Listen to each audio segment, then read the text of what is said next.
Before optimizing anything, you need to know what actually is slowing you down. Here's how to quickly profile your project. Press play in your level, open the console with the tilde key, and type in stat unit to see frame, time, game, and rendering thread. Stat FPS for frame rate.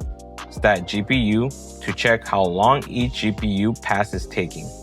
If your game thread or draw thread is higher than the GPU time, you likely have a blueprint or tick-related issues. If your GPU time is bottlenecked, it's probably lighting, post-processing, or material complexity. Want a deeper info? Go to the bottom of your editor and click Trace. Start Trace and play your game for a few seconds, then stop to record. Review the captured trace for frame spikes and heavy functions by going back to the trace and hitting Unreal Insight. This process helps you find real issues before wasting time fixing the wrong things.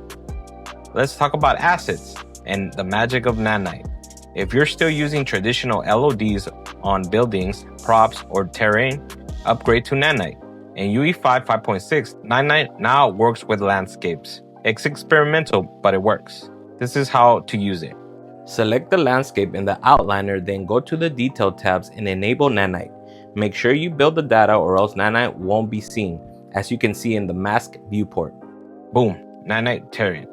You can check that it's working by typing r.nanite.visualize space 1. The caveats are no runtime foliage, spine tools, or material blending support.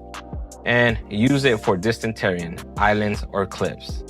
In my test, enabling Nanite on terrain and structures gave me smoother LOD transitions and shaved 3 ms off the render thread. Let's talk about building smarter worlds, not just bigger ones. World Partition is Unreal built-in system for auto-streaming massive open worlds by dividing your level into grids. This is how to set up World Partition. File, New Level, Open World. This enables World Partition and adds basic terrain. Open World settings ensure Enable World Partition is checked. Then check out the World Partition tab. Each square equals streaming cell. Then organize by data layers. For example, for the terrain, put it on layer 1. For the buildings, put it on layer 2. And for foliage, put it on layer 3. You can set these via Windows, World Partition, data layers. Streaming value is optional, but this is how to do it. Drag in a streaming value from the Place Actors panel, resize it to fit the zone, and details assign actors or cells. Here's a pro tip. Save levels in chunks. Use HLOD to simplify far scenes. Use the mini map window to preview streaming in real time. Foliage is pretty but expensive. Here's how to optimize it. Reduce foliage material complexity by setting the foliage minimum screen size and use call distant volumes.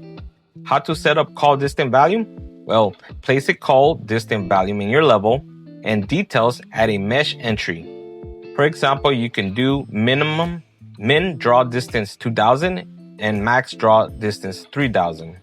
Repeat this for grass, pebbles, and plants. This hides clutter at long distance, freeing GPU bandwidth. Lumen equals amazing visuals but expensive. Use the console commands on the screen to tweak your settings. Use stat GPU to measure gains after applying. Now, here's where silent killers live. You can disable motion blur if your game does not require it, disable chromatic aberration, or reduce bloom, depth of field, screen space reflections. If your level is mostly static, switch to forward rendering for a major boost. So here's a recap. Profile before you optimize, and use Nanite for distant terrain. Stream smart with World Partition. Use cold foliage at range.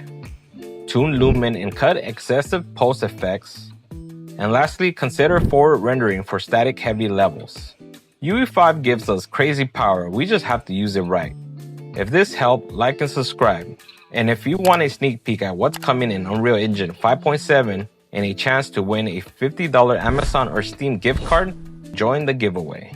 Today I want to give a shout out to The Cult, a greedy PS1 style game that gives me serious Max Payne vibes. It features a detective as the main character and nails that raw, atmospheric tone. It's being developed by an incredible talented level designer named Dark Undead Spawn, who's also contributed to Bloodbound. Check out the devlog over at The Cult Official. A demo is currently in the works. Are you working on a game? Drop it in the comment and I'll shout you out in the next video. Keep building, keep experimenting. Peace out, devheads. So we just hit another major milestone on this channel, and I'm giving away a $50 Steam or Amazon gift card to celebrate. Epic demoed a scene with over 70,000 trees running at nearly double the FPS. If you're building open world survival games, unloading of actors, reduced memory spikes, more control over what loads and when. New features include live facial animation captures. We're celebrating another 500 subscriber milestone. Everything I talked about here is based on current research.